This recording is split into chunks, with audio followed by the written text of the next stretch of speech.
Welcome back.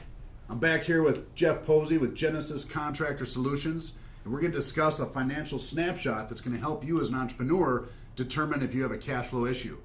If you haven't already done so, go ahead and press pause on your player and download your financial snapshot, which is located in your file vault under the cash flow management course.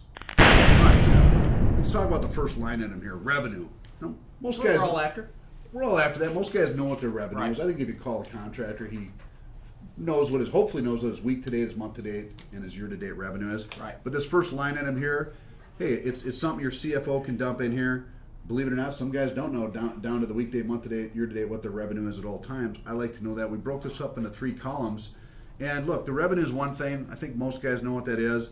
You see that next line item there has to do with cash flows, total deposits. That's always a good thing, right? It's a good thing. I mean, this is where guys come into problems. So is they're not monitoring their cash flow.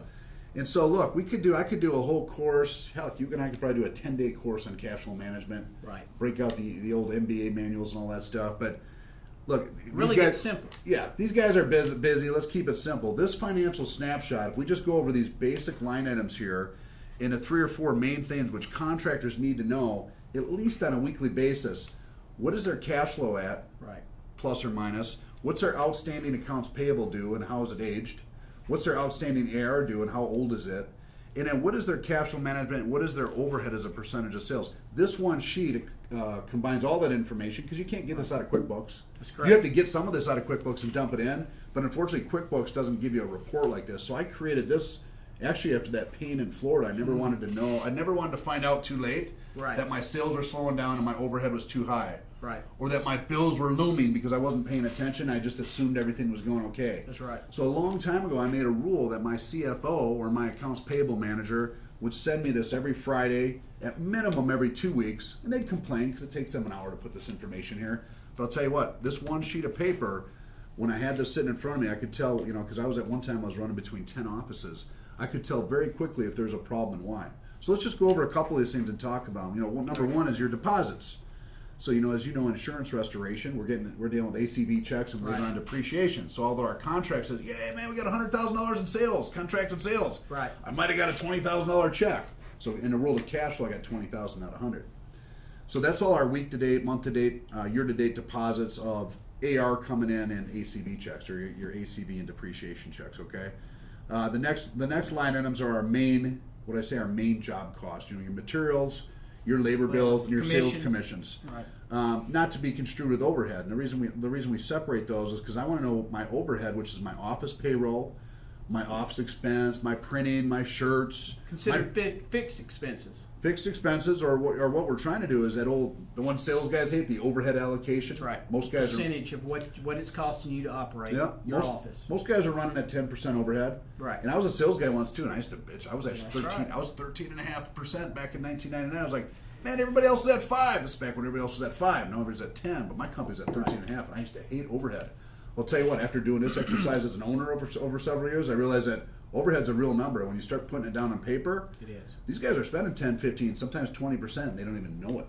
And those things are not showing up on their everyday accounting and stuff like that. And they need to know, like you said, week to week, month to month, because the faster you know what's going on in your company, the easier it is going to be to change it, to make your company more successful, and to continue the growth pattern with some of your stuff.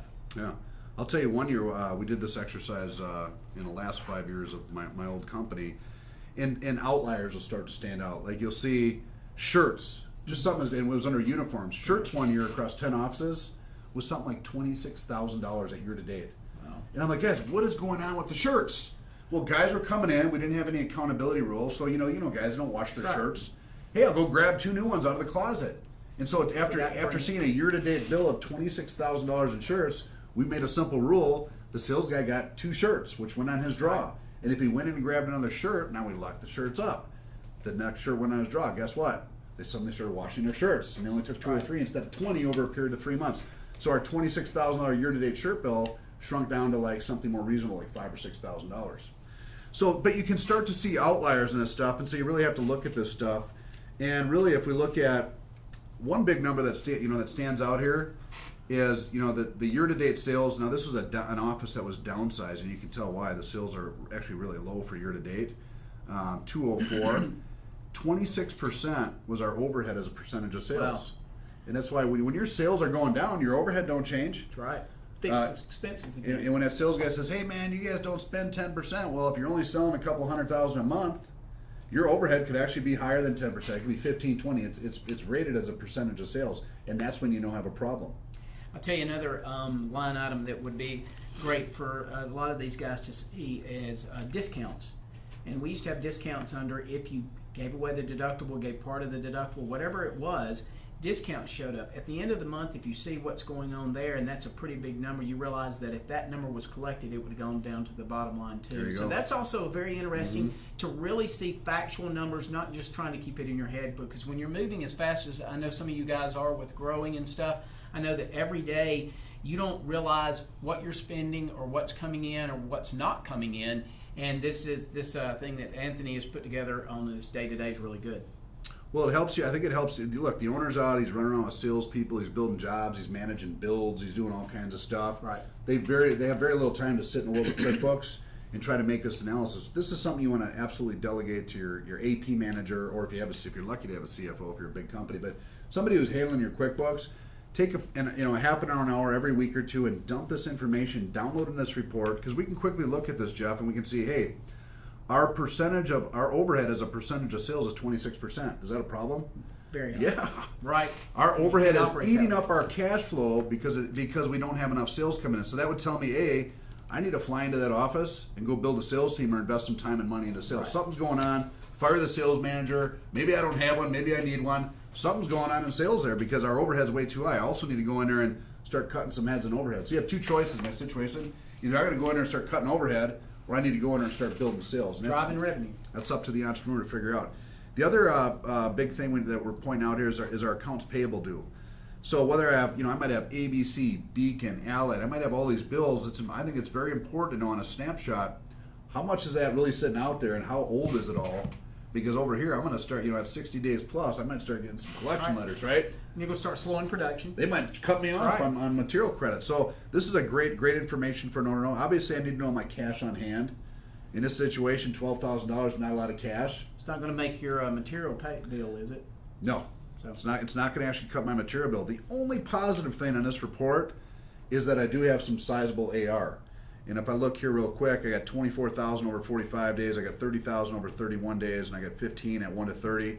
So about 70,000 in collectible AR. Right. That's a good thing. That's a good thing. But why aren't we collecting it faster? In this case, this office was back in 2012, and I think that there was an AR manager there that probably wasn't doing her job or whatnot, or you wouldn't have that much. But something's going on. But the positive is we got that AR, and that AR, that 70,000.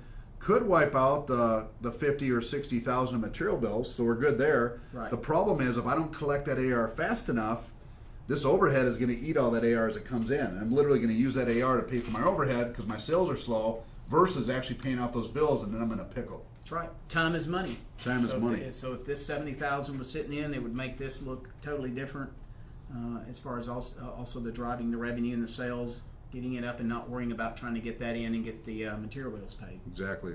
So guys, a quick financial snapshot report once a week or at minimum once every 2 weeks. I wouldn't wait once a month because something bad could be happening. A quick financial snapshot report that shows you your cash flow, not just your sales, but your cash flow, your major expenses, your overhead, as you can see here, separated from your materials, labor, and sales commission, so you know what your true overhead is because that's eating up your cash flow. And then also to see our outstanding material bills and our outstanding AR and aged can tell us a whole lot about our companies. The problem is us owners don't have time to sit and analyze, actually collect and put all this data together. But you really need to have this litmus test every couple weeks in your company because you can tell real quick what's going on, what the problem is, and then we need to come up with a solution to solve that problem. And you don't want to wait until too long till you dig a big enough hole that then it takes a lot of time and a lot of your efforts to get out of it. Yeah. So guys, go ahead and download that. If you haven't already done so, download that weekly financial snapshot. It's in your file vault. Download it, fill it out, and see where you're at as a company. And in the next chapter, Jeff and I are going to talk about some solutions that might help you alleviate some of these problems. See you soon.